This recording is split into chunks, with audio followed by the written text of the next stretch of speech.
Good afternoon. My name is Kiri Carini, and this is my final presentation for GIST 909 and the Masters in Geographic Information Systems Technology. Can you hear me okay? My project is titled Temporal Changes in the Tucson Bird Count Abundance Across Land Cover Classifications from 2001 to 2016. So before I get started, I just wanted to give some acknowledgments to Jenny McFarland is the bird conservation biologist at the Tucson Audubon Society, and to my advisor, Fernando. So for my presentation today, I'm going to give a brief introduction to my project and my project goals, the data that I used, the methods that I undertook in my analysis, and then highlight a little bit of my results, and then in my conclusion, kind of talk about some avenues of further study with this data set. So the Tucson bird count, the TBC, was started in 2001 with a goal of better understanding how birds are using urban habitat. So urban habitat is important because our urban areas are increasing, and therefore it's important to understand how birds are adapting and utilizing urban habitats.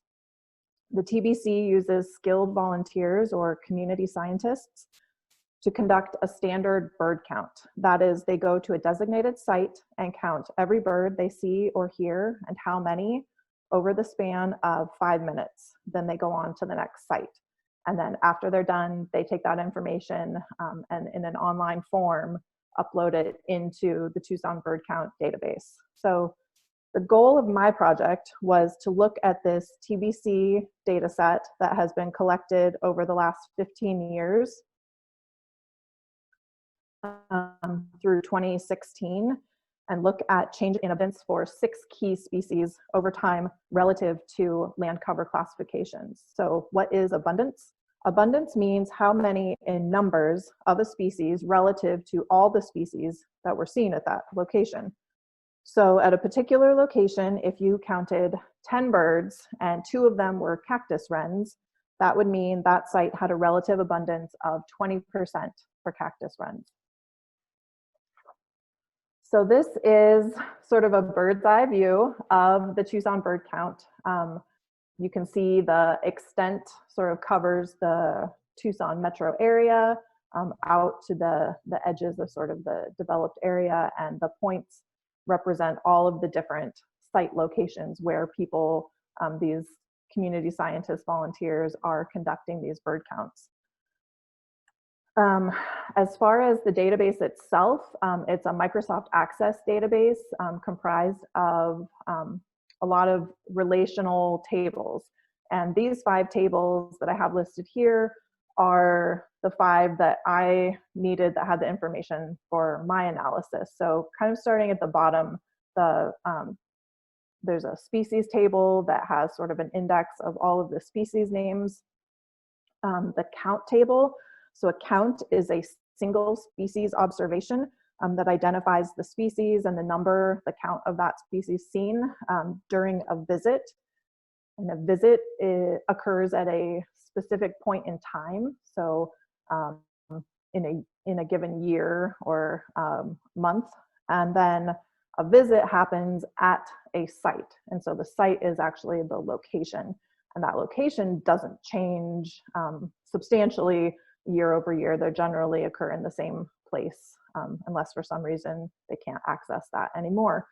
And then sites are collected into routes. And so routes are simply just a group of sites. And so that sort of gives you a kind of overview of what the database looks like. And so you can kind of quickly see that it becomes this very complex multi-dimensional data set really quickly that includes time and location and all of that species and count information as well. Overall, the Tucson bird count database has over 200,000 count records stored in it.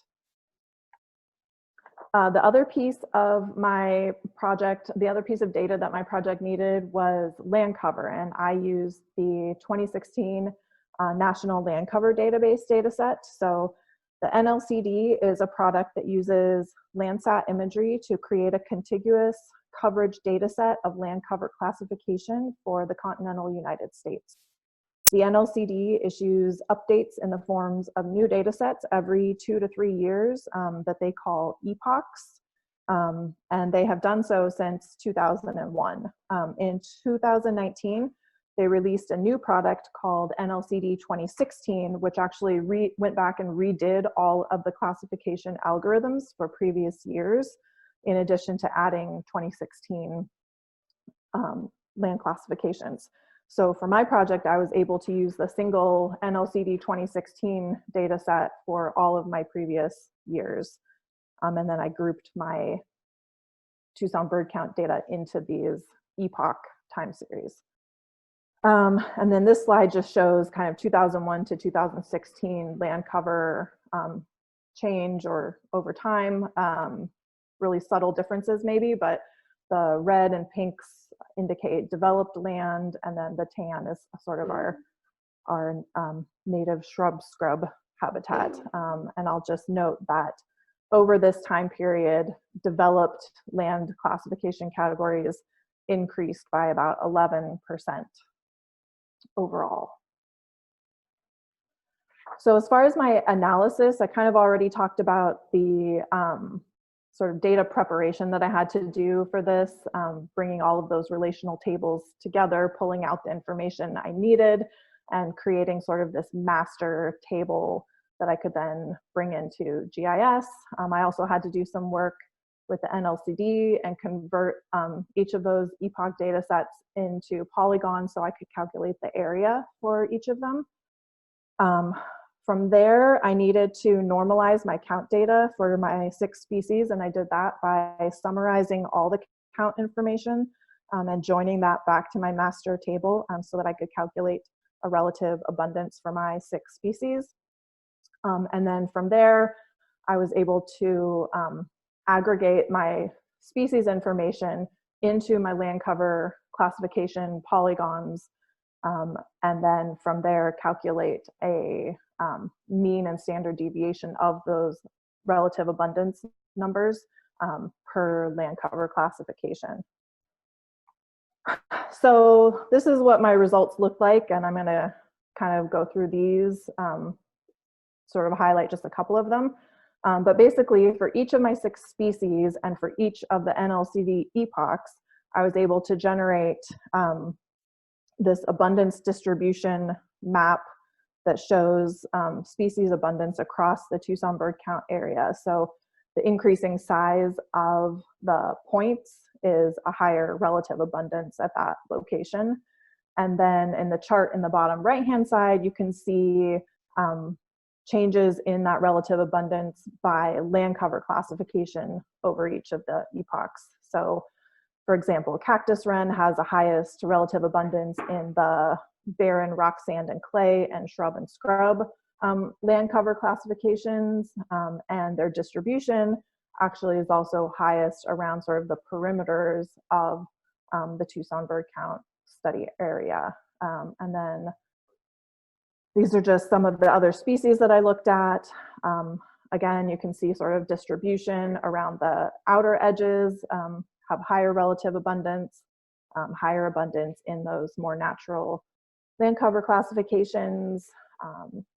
Some of my species did appear to be doing fairly well in urban land cover classifications, like the Cooper's hawk actually has increasing population in the developed land cover classes, and you know, are fairly well distributed. American kestrel, the Anna's hummingbirds also seem to be increasing and are very well distributed across the urban area, probably due to people putting feeders in their backyards, native plantings, that sort of thing. And then broad-billed hummingbird was the last one I did, and this has a low abundance just because overall there's less broad-billed hummingbirds relative to like Anna's hummingbirds. So I was able to generate these maps for each of my epochs, so you can see that sort of distribution change over time. So to conclude, or to summarize, across all of my 6 species, there was, in general, a higher relative abundance in areas with more natural or less developed land classifications, although there were several species, as you saw, that seem to have adapted well to urban habitats, either because of feeders and native landscaping, or maybe for the Cooper's hawk, more availability of their food source in urban areas like pigeons and doves. So increases in relative abundance could indicate that species are adapting to these urban environments. As far as further study, I only looked at 6 species, but in the Tucson bird count database, there's over 300 distinct species. And so there still remains sort of a plethora of untapped potential insights to be gained from further analysis of this database. For example, we could look at species that are migratory through Tucson. We could look more at a granular level at just the developed land classifications, and maybe look at more site-specific characteristics. We could also look at factors beyond land classification and look at data around noise or light pollution, population density, or even climate factors. And it would also be interesting to look at the TBC data compared to larger species trends in a data set such as eBird. So just to conclude really quickly, this project sought to assess the TBC species data 15 years after the start of TBC and look at these longer term trends in species abundance relative to land classification using the latest NLCD products. Through the analysis of these 6 species of interest, we showed that longer term trends of species adapting or not to the variety of land classes that exist in the Tucson area. While our results show that there's many species that appear to be adapting and even thriving in developed areas, I would consider this to be just a preliminary analysis and really only the start of a more deeper analysis into this incredibly robust data set. Thank you.